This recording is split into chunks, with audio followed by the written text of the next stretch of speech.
بسم الله الرحمن الرحيم. الحمد لله نحمده ونستعينه ونستغفره ونؤمن به ونتوكل عليه ونعوذ بالله من شرور أنفسنا ومن سيئات أعمالنا.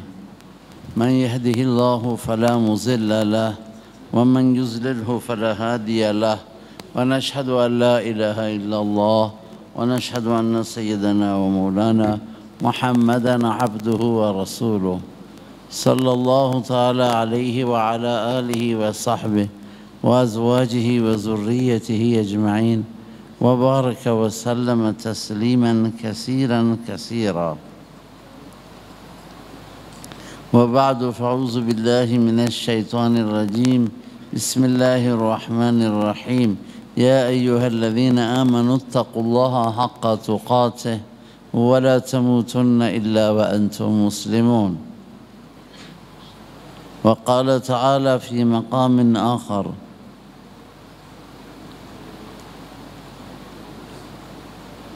قل هذه سبيلي أدعو إلى الله على بصيرة أنا ومن اتبعني. وقال تعالى: وجعلنا منهم أئمة يهدون بأمرنا لما صبروا وكانوا بآياتنا يوقنون. وعن أمير المؤمنين سيدنا عمر بن الخطاب رضي الله عنه قال: قال رسول الله صلى الله عليه وسلم: إنما الأعمال بالنيات وإنما لامرئ ما نوى. اللهم صل وسلم وبارك على سيدنا محمد وعلى آل محمد كما صليت على إبراهيم وعلى آل إبراهيم في العالمين إنك حميد مجيد. درودی بخونیم هممون. اللهم صل على النبي الأمي. رب اشرح لي صدري ويسر لي أمري واحلل عقدة من لساني يفقهوا قولي. بسم خدا قبل از هر چیز الله را سپاس میگوییم. فلله الحمد وله الشكر. اللهم ما أصبح بنا من نعمة أو بأحد من خلقك فمنك وحدك لا شريك لك فلك الحمد ولك الشكر. شکر بر نسبت به علم و نسبت به این جایگاه بزرگ علمی که به مادر علمی تعبیر شد، و شکر بر این که الله تعالی در دل مسئولین دارالعلوم مکی زاهدان و در رأس حضرت شیخ حفظه الله تعالی این فکر انداخت و دستور اجرای آن، عملی آن را ایشون صادر فرمود که اینجا یکدیگر را میبینیم. و شکر بر این توفیق که ما اینجا جمع شدیم. و ممکنه برای بعضی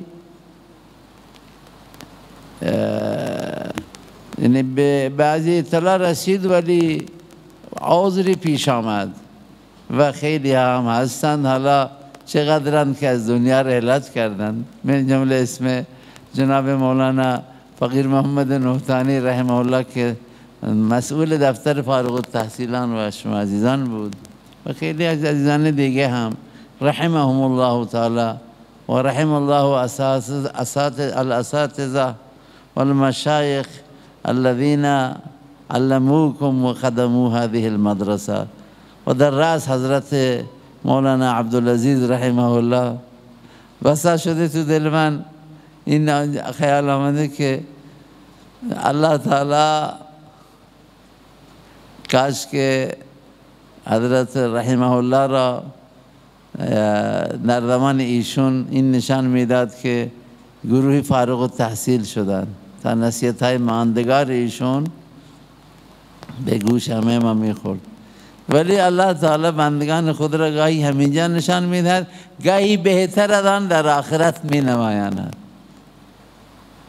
و من شنیدم از بعضی بزرگان که آنچه را که اونجا می نمایاند اون خیلی به مراتب بیشتر است، خیلی به مراتب. و بعضی ها فیوزشون بعد از رحلتشون شروع می شود.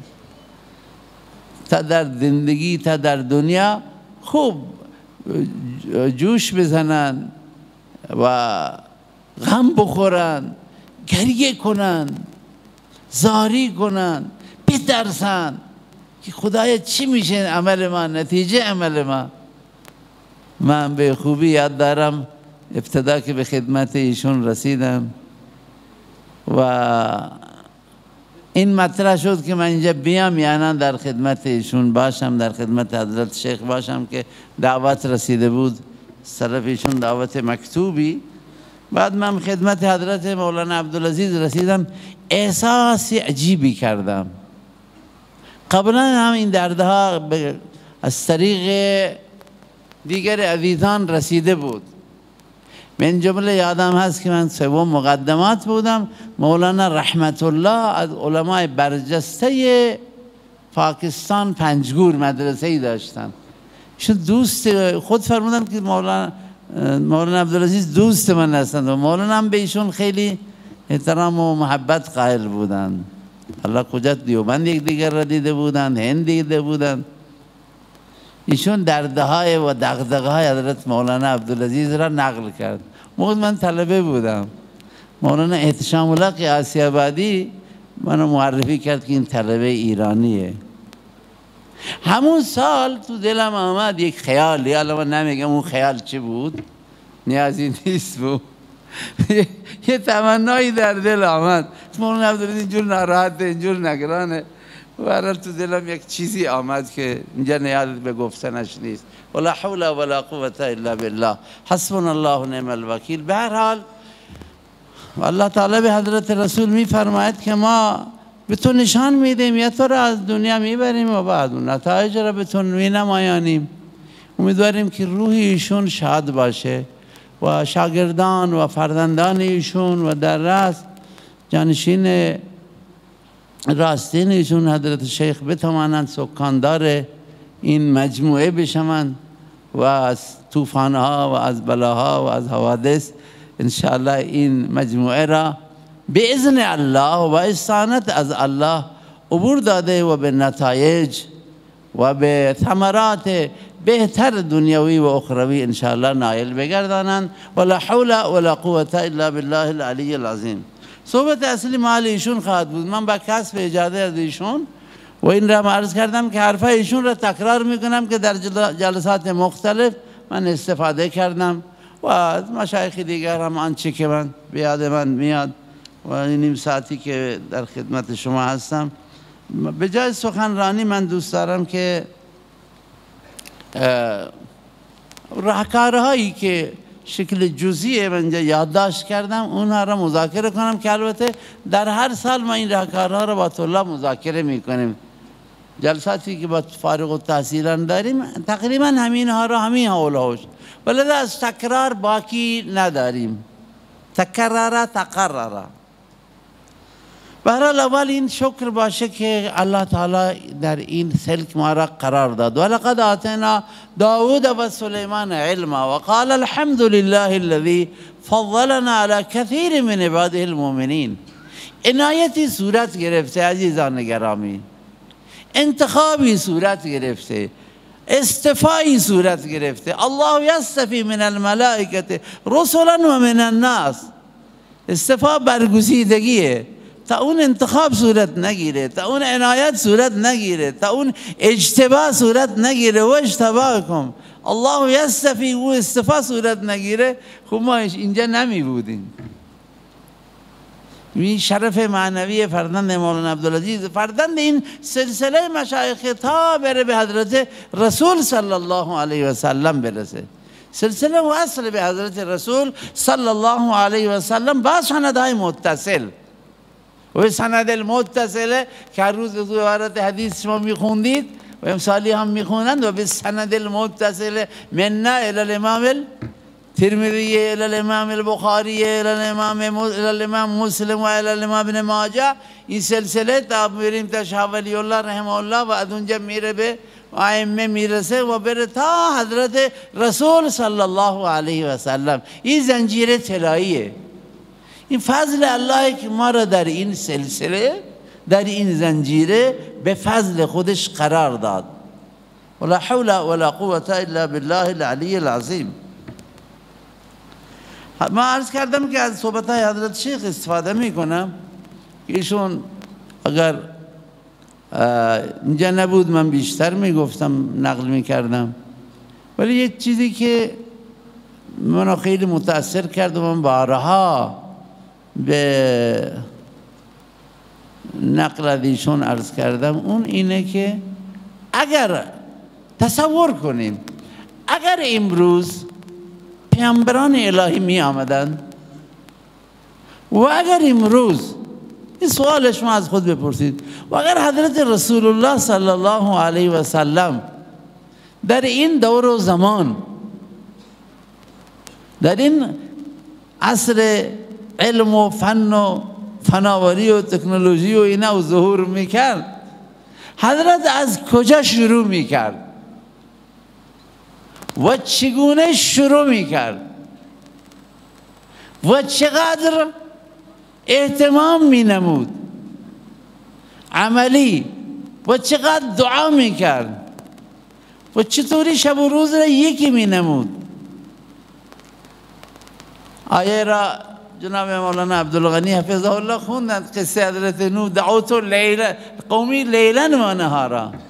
رسول الله عقیده شروع میکرد، از ایمان، در غرس ایمان در دلها، از اخلاق، به چه چیزی بیشتر تمرکز میکرد، ترکیز میکرد.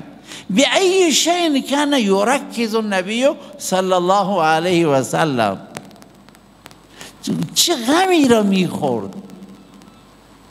العلماء ورثة الانبیاء، وارث یک وارث در حقیقت از هر چیز مورث، حتی سوزنش، حتی کتابش، پارچهش، لباس، هر چه باشه که او گذاشته ارث میبرد.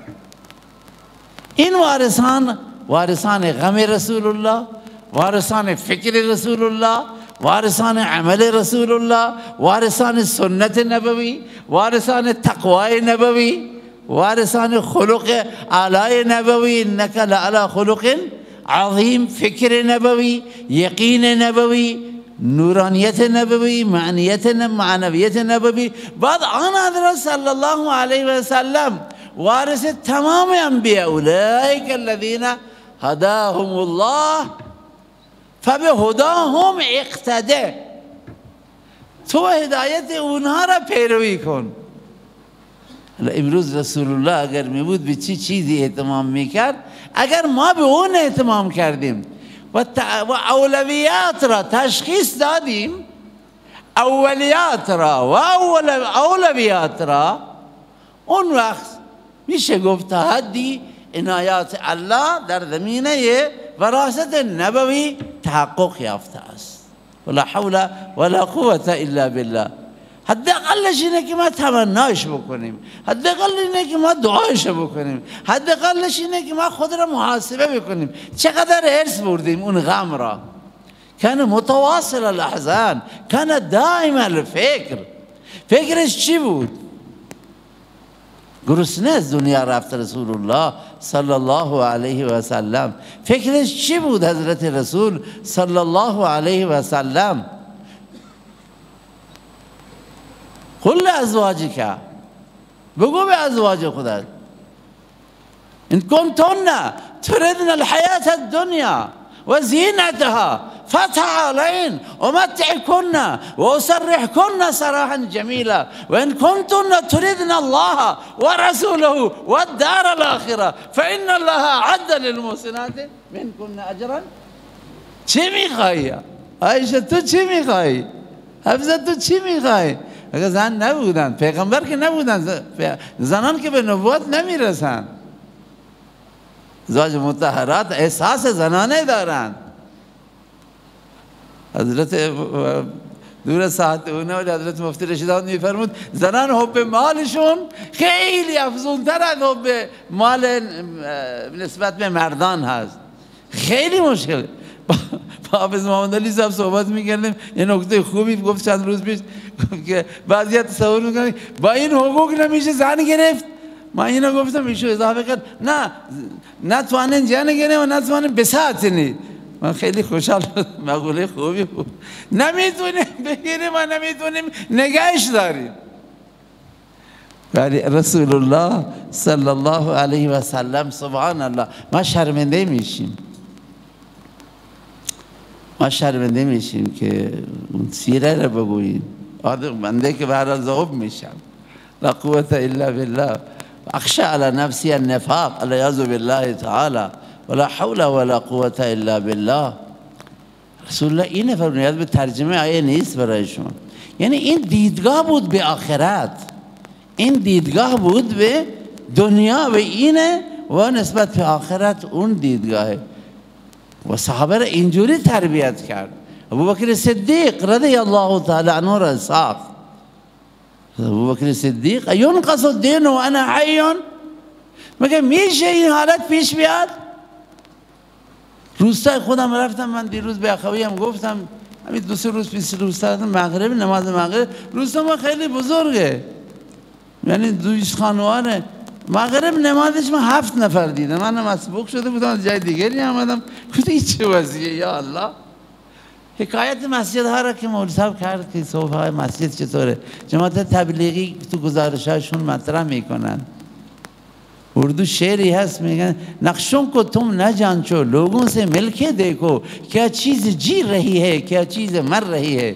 این نقشه ظاهری نمیبینیم، گزارش های بعدی آب و تاب جلسه حضرت مولانا میره مردم جمع میشن، خیلی نعمته و این نعمت قابل رشکیه، ولی بعدم در درون مردم بریم ببینیم چه وضعی هست. یه جایی رفتم یکی گفت جماعت تبلیغ ناراحت نشوند. من به حضرت هم عرض کردم ضعف امت نمیگوییم ولی واقعیت ها هم باید نادیده نگیریم. گفتم به من گفتن یه 40 نفر حدوداً 4 ماه و 40 هستن. وقت جماعت نماز جماعت عجیب بود، دردآور بود. این چیزها به کجا برمیگرده؟ به داعیان دین برمیگرده، به عالمان دین برمیگرده، به برنامه ریزی های ما برمیگرده، به روم برمیگرده. روم مرده جسمی میره، روح را از انسانی بکش اسمش میته و الله تعالی مردگی دینی را معنوی را هم به میت تعبیر کرده. او من کان میتا فاحییناه، این چیه این مورد و جعلنا له نورا یمشی به فی الناس. دیروز صحبتی شد اینجا عزیز ما هست آقای مولوی بهداد صحبتی کرد، گفت که ما با جماعت تبلیغی صحبت کردیم، گفتیم که ضعف آمده، او گفته که تو حوزه هم ضعف آمده، من به چیزی گفتم بله هر جا ضعف آمده. به نظرم اگر تو جماعت تبلیغی هم ضعف بیاد، اگر تو جامعه ضعف بیاد، اگر تو کشور ضعف بیاد، اگر تو مکاتب ضعف بیاد، هر جزء مقصر اولی ما هستیم، مقصر اصلی ما هست، به ما برمیگه. حتما یه جایی ضعف شده. روش سلف صالح این بود اذا فقدوا اعمالهم افتقدوا، اذا افتقدوا اعمالهم تفقدوا اعمالهم. این جمله به خاطر میمونه. اذا افتقدوا، هرگاه اعمال و آرزوهای خود را محقق شده نمیدیدن، هرگاه اعمال جمع عمله به معنی امیدها آرزوها. دومین جمله اعمال با الف عین میم لام، میم الف لام. اذا افتقدوا یعنی گم کردن، از دست میدادند آرزوها را، دیدن که آرزوها تحقق نیافته، کار نتیجه طبق مراد نیست. تو مدرسه، تو مسجد، تو جامعه، تو عروسی، تو پرسه، تو کشور، تو جهان، در خانواده، در میان بچه‌هایم، در میان خانوادم. اذا افتقدوا اعمالهم تفقدوا، تفقدوا یعنی تفقد میکردن، بررسی میکردن. و تفقد الطیر فقال ما لی لا اری الهدهد ام کان من الغائبین. دیگه جمله آیه رو بخونید. لأذبحنه او لیأتینی به سلطان مبین. حضرت مفتی محمد شفیع رحمه الله اینجا یه بحثی داره تو معارف القرآن، نگاه کنید. و مالیه گفت شاید من مشکل دارم. سلیمان شاید من مشکل برای من پیش آمده، چرا من امروز نمیبینم حدودا؟ حدود چرا غایبه؟ میخوام بکشمش، چرا سر وظیفهش نیست؟ اولیاتنی به سلطان مبین، یا دلیل بیارد. خب الله انبیا همان چیز از غیب میدانند که الله گفته قل لا یعلم من فی السماوات والارض الغیب الا الله. اون حدود آمد و گفت که حتی بما لم تحیط به وجئتک من سبع بنبأ یقین. ورنه غلام الله رحمت الله علیه تو دارالعلوم کراچی में سخنرانی کرد. मैं उधर होता तो मैं हुदहुद का मुंह चूमता, उसको चूमता. अगर من بودم میگم हुदहुद چه عقیده خوبی داشت، من حتما میبوسیدم دهنشو، منقارشو میبوسیدم. اسکی لا قوت الا بالله. برکه عزیزان گرامی تفقد باید بکنید. مشکل در ماست، از ماست که بر ماست. شام دوچار چه حالتی شده بود قبلا، حالا چی است؟ من تحلیلگر سیاسی نیستم، ولی علامه سید ابوالحسن دارالعلوم کراچی آمده بود، حالت شام را گفت، شام آن روز که سید ابوالحسن را از هتل بیرون کرده بودن. تو خاطرات زندگیش تو مسیرت الحیات است، میگه هیئت ما، هیئت 6 نفره ما که جهان اسلام را دور میزد و ریاستش به عهده من بود، میگه تو هتل بودیم، نصف شب ریختند و گفتند یالا وسایل جمع کنید و ما را به مرد لبنان رسوندن. فرمود که اما پیش از این سفر من رفته بودم، دیدم که وضع تراویح چطوریه. انا اعطیناک الکوثر الله اکبر فصل لربک وانحر الله اکبر ان شانئک هو الابتر فالله اکبر. این سوره را در 3 رکعت میخوند. گفت ما تلاش کردیم، با آنکه شام مرکز فقها بود، مرکز علم بود، میگم مرکز ابدالانه. اوضاع همین جوری نمی آیند، اوضاع نتیجه اعمالن، اعمال میرن بالا تبدیل به اوضاع میشن. یه ضعف‌هایی بوده، در هر کشوری ضعف‌هایی بوده، علما تقصیر کردن، گذشته تقصیراتی صورت گرفته. دیشب حضرت مولانا نسبت به مذاهب و نسبت به افکار و گرایش‌ها صحبتی داشتن، من چیزی عرض نکردم و در اون چیز میخواستم، ولی جنگ‌هایی بین مذاهب بود، تنش‌هایی بود. ما به حتی به مسئولین کشوریمون میگوییم، گاهی ملاقاتی میشه معیت حضرت واجه یا به هر جایی میگیم که آقا شما این که قصه شیعه و سنی بودن را نگوید، این اصل اسلام خیلی مهمه، اصل قرآن خیلی مهمه، اصل دین خیلی مهمه، اصل اخلاق خیلی مهمه، آخرت خیلی مهمه، عناوین بعدا آمدن، اصل خیلی مهمه. تو به اصل نمیپردازید، این بین چیزا فری میپردازید، تنگنا میاد، تعصب میاد، تنگ نظری میاد، اعمال تعصب میاد، چیزایی میاد. مسئول هر جا علما هستن، مسئولین علما هستن. علامه سید ابوالحسن ندوی رحمه الله تو کشمیر رفته بود، اینا در جلسه علما هم با سایه ادب عرض کردیم. اونجا فرمود در جمع علمای کشمیر یه نکته فرمود که مقصر علمای یهود بودن، علمای نصرانی بودن، از جامعه ارتزاق میکردن، از جامعه استفاده میکردن، جامعه به اونها اعتماد داشت، ولی اون نیروگاهی که اونجا برق بیاید، سیم کشی درست نبود، لامپ موجود بود ولی نور از نیروگاه نیامد. همین لوستر موجوده، همیشه تجربه میکنه، هر روز خاموشی است. شنیدین خاموشی میخواد به 4 ساعت برسه، حسبنا الله و نعم الوکیل. آقا این سر جایشه. چه شد که برخاموش شد؟ خط شد، نیروگاه نمیفرسته چیزی. علما نیروگاه هستن، علما دل امت هستن. ایشون این حدیث را خونده بود در جمع علمای کشمیر، الا ان فی الجسد لمضغه ان صلحت صلح الجسد كله، ان فسدت فسد الجسد كله. من 15 دقیقه 20 دقیقه دیگه دارم، الله دیگه دستور دادن باید حرف بزنم. لا قوة الا بالله. شما توجه بفرمایید. الا ان فی الجسد المضغه ان صلحت صلح الجسد كله، ان فسدت فسد الجسد كله، الا وهي القلب. چون فرموده بود که علما، مخصوصا بنده اضافه میکنم، مخصوصا این علمای جوان پر انرژی، اینا به منزله قلبن. ایشون در کشمیر فرموده بود که این علما قلبن. سخنرانی چاپ شده به فارسی متاسفانه نیست، کاش که بشه. قلب فرمود 3 تا صفت داره: 1 حرارت، 2 حرکت، 3 حیات. یا بگیم حیات، حرکت، حرارت. قلب زنده باشه بدن زنده. قلب متحرکه، قلب نباید بخوابه. خواب قلب تعبیر میشه در اصطلاح پزشکی به ایست قلبی، به اردو میگه هارت فیل، انگلیسی از هارت فیل، یعنی دل ناکام شد دیگه، هارت فیل شد دیگه، دل ایست قلبی شد.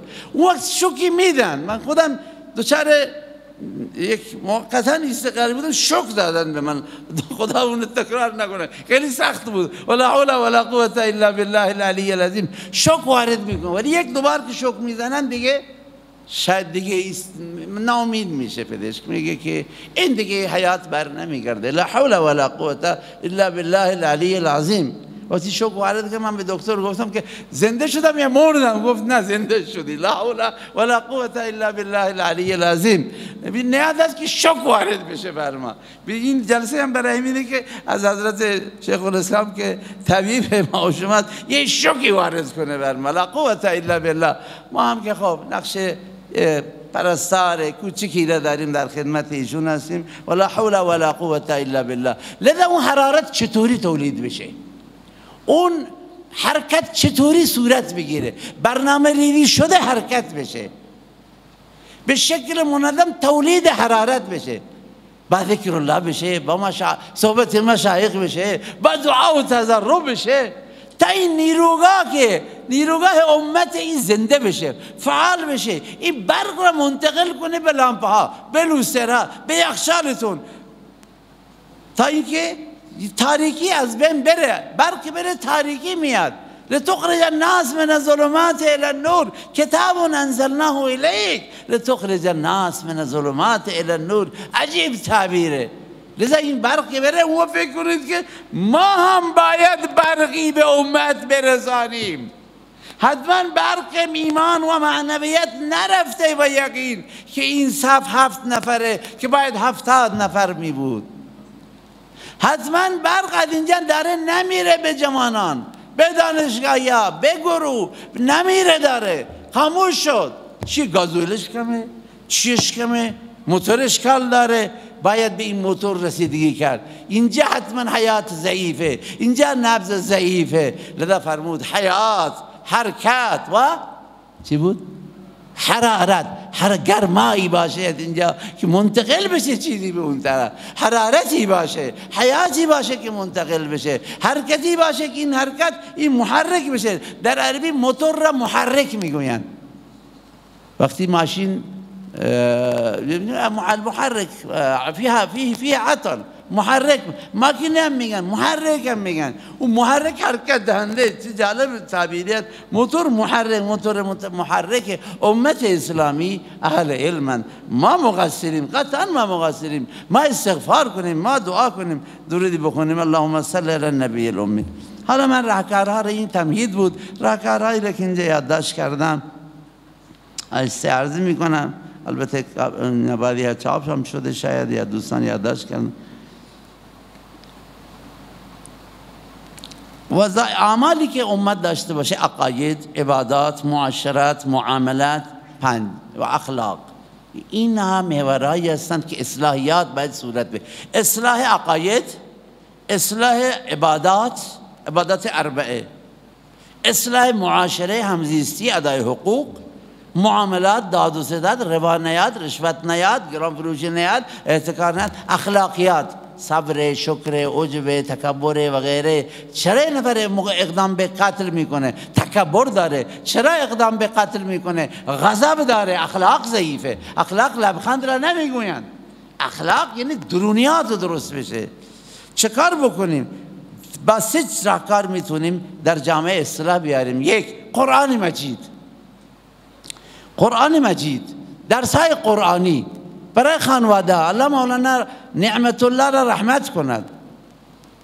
مولانا نعمت الله که قبل از مولانا بدری و قبل از مولانا حافظ احمد صاحب اینجا ترجمه قرآن اهتمام میکرد تو دور تعطیلات، و ایشون من شنیده بودم، بعد تحقیقم کردم که از خانه خودش ترجمه قرآن رو شروع کرده، به خانواده خودش درس میده.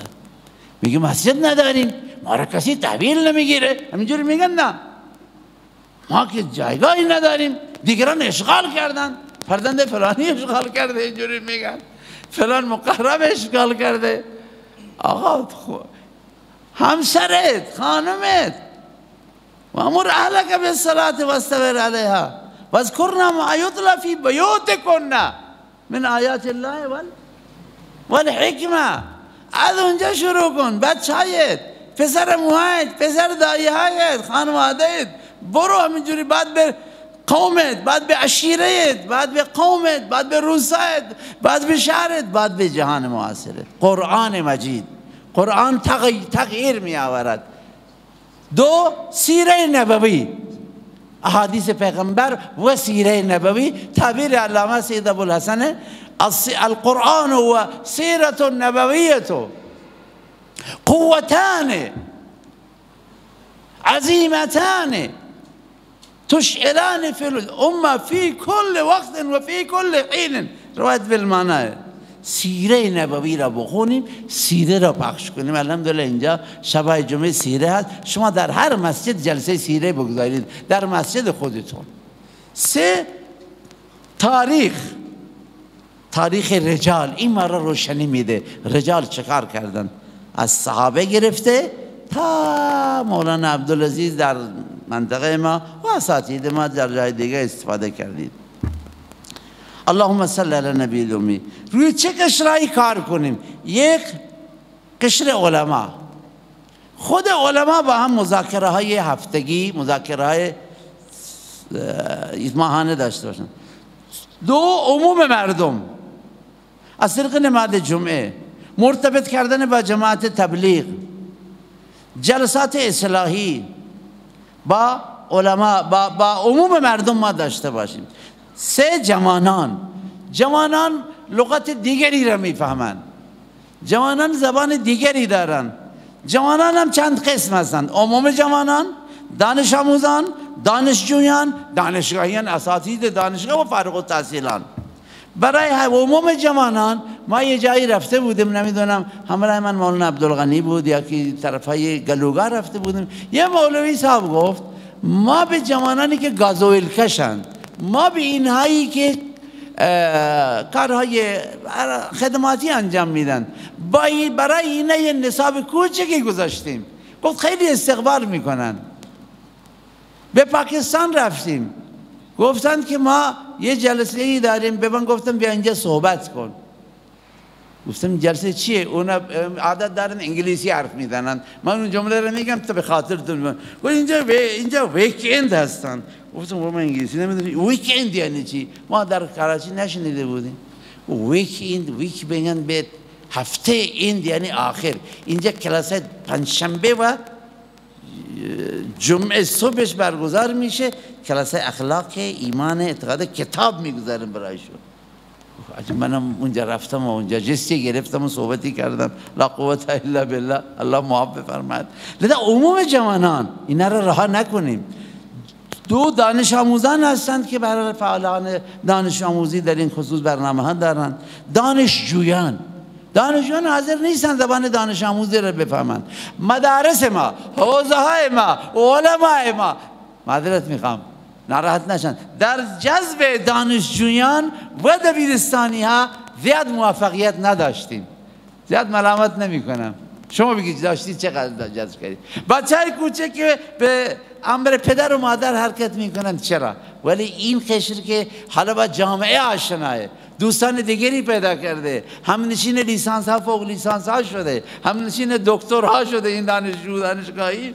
اینجا ما کم داریم. چرا برنامه ما جاذبه دار نیست؟ فکر کنیم این تعطیلات تمرین کنیم. عموم دانشگاهیان با چند تا استاد دانشگاه رابطه داریم، خونهشون رفتیم، دعوت کردیم، چای خوردیم، جلسه گرفتیم. چرا اون صلاحیت نداریم؟ ما اینجا در حوزه مون گلایه شعبه الدعوه و الفکر الاسلامی داریم، تخصصات که هر چیز تو 8 سال تحصیلی 9 سال تحصیلی نیست. میپرسیم از مسئول چند نفر ثبت نام کردن؟ آقا بگو چند نفر ثبت نام کردن؟ 4 نفر. آقا این چیزا یاد گرفتنیه، این چیزا آموختنیه. و شما یه ابتکاری نشون بدید، هر روز نیاین شبانه برنامه برای این بگذارید، برای علماء شهر دعوت و تبلیغ بگذارید، چه کتابهایی بخونیم، چه شاگردهایی داشته باشیم، چه جاذبه هایی ایجاد کنیم. خب مسئولین ما هم، برنامه ریزانی ما هم باید دارای ابتکار باشن. ابتکار، استمرار، پشتکار. لا قوت الا بالله. آقا برای اینا برنامه بگذاریم. اما گروه دیگری دولت مردانن در جامعه ما. این هم باید دولت مردان رو هم نصیحت کنیم. البته هر کسی به سبک خودش. بعضی دوست دارن که یک حرف انتقادی بزنند و واهی و باهی از مردم بگیرن. آقای خلوص میخواد. در پاکستان 2 نفر را گرفتن، یکی را خوب احترام گذاشتن، دیگری را باتون زدن. گفت من هم این حرف دادم. گفت تو نیتت فرق کرده، تو ادایت فرق کرده، ما تشخیص میدیم تو کجا بودی. او همیشه با خیرخواه ماه. خب اول تو جایگاه را پیدا کن، جایگاه حضرت شیخ را پیدا کن، اون اعتماد رو به دست بیاور، اون اخلاص رو به دست بیار، اون طرز کلام رو به دست بیار، بعد حرفی او را تکرار کن. ولی برای در سطوح دیگر، در سطوح کمتر تو حرف بزن، جلسه بگیریم، با شورای میتونیم با شهردار ملاقات کنیم، میتونیم با یک مسئول محلی ملاقات کنیم. این مولوی عبدالواحد قلندردی داریم اینجا. گفت یه روز من رفتم پیش یکی از مسئولین، یا چند تا مسئولین، رفتم در سراوان، نمونه میگم نمونه عملیه. ها آقای مولوی کار داری؟ چون مولوی برهمیش برقم رفته، فلانم رفته، پولی کنم. گفت نه من فقط آمدم شما را ببینم، تشکر کنم از خدماتت و یک 2 تا نصیحت دارم و عرض میکنم و میرم. این تأثیر داره. ناصح باشیم. انبیا ناصح بودن. انی لکم ناصح امین. انشاءالله اگر اینجوری باشه، بله درود بخونیم.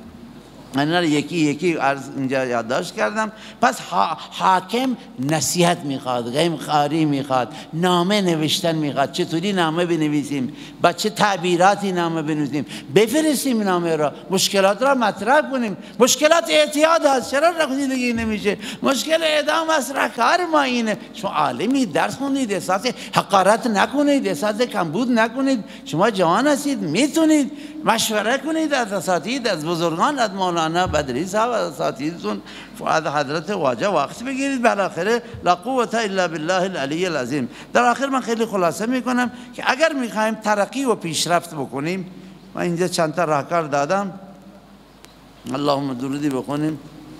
چطوری کنیم ما پیشرفت کنیم در خدمت دین و در کارهایمون؟ چند راهکار برای پیشرفت و توسعه خود ما هست. 1. شکر بر هر خدمتی که باشه، هر خدمتی، مخصوصا خدمت دینی هر چه شد. حضرت مفتی رشید احمد رحمت الله علیه، این هم همیشه به طلاب میگم، به فرزندان خودش یک وصیتی کرده. فرموده فرزندان هیچ خدمتی را حقیر ندانید، خود را بالاتر از آن ندانید، شکر کنید. فرمود که من وقتی این زبانی بعد فرمود که من این را زمانی گفتم که منظورم آن وقت مؤذنی بود که مولوی استنکاف میکنه از مؤذنی. من اضافه میکنم خدمت به مسجد، حتی شاید این را کمتر بدونید. شکر هر چیز ادا کنیم، با شکر. همه علما میگن ما با شکر رسیدیم. مفتی محمد شفیع همین گفت، مفتی رشید همین گفت، تقریبا اکثر علمایی که ما زندگی نامه‌شون رو خوندیم میگن که ما با شکر رسیدیم.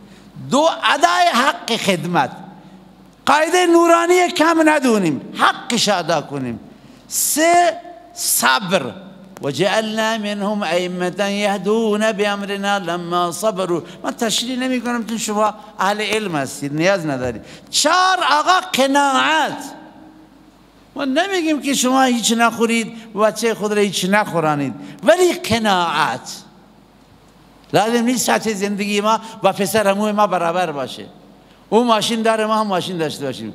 نکته ای از مولانا محمد زکریا که اخیراً مولانا محمد تقی هم تکرار می کند، هر کسی دور اخیر بزرگان و مشایخ معروف را ببیند و بخواهد تقلید کند در زمینه نعمت ها، او ناکام میشه. هر کسی دور اول را که دور مجاهده، دور صبر، دور قناعت، دور فقر، دور رنج، دور مجاهده، اون ببینه موفق میشه.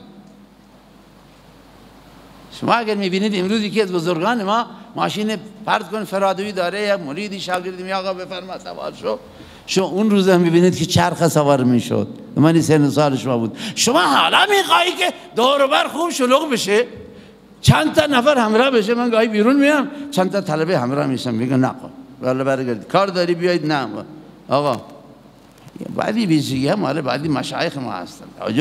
آقا ادا در نیاریم همیشه، حتما ما حرف بزنیم و تکبیر بشنویم. معذرت میخوام. اللهم صل علی النبی الامی. من خودم هم میگم، از دوستان خودم هم میگم. یه وقتی حافظ احمد صاحب ایراد نگیرد که من به همه میگم لا قوت الا بالله العلی العظیم. قناعت. 5 این وسایل ترقی و پیشرفت. 5 ارتباط با مشایخ، اساتید. ارتباط چطوری؟ ارتباط مشورتی. چه کار بکنن؟ اینجا امام جمعه بشم یا نه؟ شیخ الاسلام گفت مناسب نیست، این روستا را ول کن. نباید بچسبی به اون دیگه.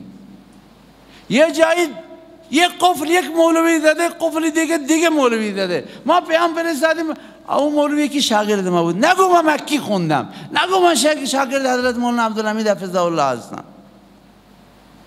تو اینجا یاد گرفتی که قفل روی قفل بزنی؟ مگه تو را مردم نخواهند؟ برو، ملک فقدا تنگ نیست، پای فقیر لنگ نیست. خودت تو را بخواهند، بیان من کفشایت بردارن. لا قوت الا بالله. آقا ارتباط با مشایخ برای اصلاح، مجالسات. اینجا مجالس اصلاحی حضرت هستن. ما نیاز به مجاهده نفس داریم برای حصول تقوا، برای اتباع سنت. لذا 4مین بود مجاهده نفس، ببخشید 6مین بود مجاهده نفس. 7مین استغناء عن الخلق، نگاه به جیب مردم نداشته باشیم، قناعت کنیم. امام شافعی میگوید وقتی من دیدم مردم دنیا پرستن، جردت عن غمد القناعت صارمه، شمشیری را از نیام قناعت بیرون کشیدم، طعم خود را سرش را بریدم. فلا لا یرانی فی بابه واقفا ولا لا یرانی فی طریقه قائدا او واقفا. شعر قطعی کردم، میگوید اون مرا نمیبیند که جلویش راهش ایستادم بیا به من قرض بده، دیگری نمیبیند که کنار دربش نشستم. جردت عن غمد القناعت صارمه و بنوک اون شمشیر قطعتو تمعی منهم بذبابه فلا ذا یرانی واقفا فی طریقه ولا ذا یرانی قاعدا عند بابه. استغناء عن الخلق، استغناء عن الحاکم. برای ما عیبه که ما بگیم حاکم مرا به حج ببر. و درست حق هست، ولی خب تملک نه. حاکم بدونه، مسئول بدونه، استاندار بدونه متملق نیستیم، طمع به مال و ثروت ندوختیم. ها ناصح هستیم، خیرها هستیم، دعاگو هستیم، دلسوز هستیم. و اما چیز بعدی 8مین مطالعه کتب اخلاقی، مخصوصا مطالعه رجال الفکر و دعوه فی الاسلام، مطالعه کتابهای سعدی و حافظ. و این گلستان عجب نکته داره، این بوستان عجب نکته داره، این مولانا عجب نکته داره. اینها را ما و شما به هر حال حاصل کنیم. اما آخرین چیز ارتباط با حوزه که اینجا شد، ارتباط با حوزه اینه که با دفتر ارتباط داشته باشید گفته شد. 2 شرکت در کلاس های مهم، شما بیایید 3 روز مرتب در درس بخاری حضرت مولانا شرکت کنید، درس قرآن ایشون اینجا هست شرکت کنید، خود را نیازمند بفهمید. هر کجا پستی است آب آنجا رود، هر کجا دردی است دوا آنجا رود. جلسه اصلاحی حضرت راه افتاده، جلسه علما هم بود. حالا حافظ صاحب شما برنامه ریزی میکردید و نمیدونم مولوی نوتانی برنامه ریزی میکرد در دفترشون، ولی جلسه یک شنبه راه افتاده. این را همه ما نیاز داریم که شرکت کنیم. جلسه و شرکت در نماز جمعه، شما امام جمعه اید، ماهی یک بار بیایید اونجا جلو وقت بگیرید بنشینید، حضرت چه حرفایی میزنه مستقیم گوش کنید. در جلسات و دورهای فشرده مسجد مکی شرکت کنید. از علما بخواهید دورهای فشرده برای تاریخ بگذارند، برای اقتصاد بگذارند، برای شغل و کار. چون من اینجا صحبت داشتم علما و شغل و کار چه رهکارهایی ما داریم، ولی حالا وقت اطلاع میشه، هر وقت نمیشه گفت. به هر حال شما جلسه بگذارید، دورهای فشرده بگذارید. و آخر دعوانا الحمدلله رب العالمین.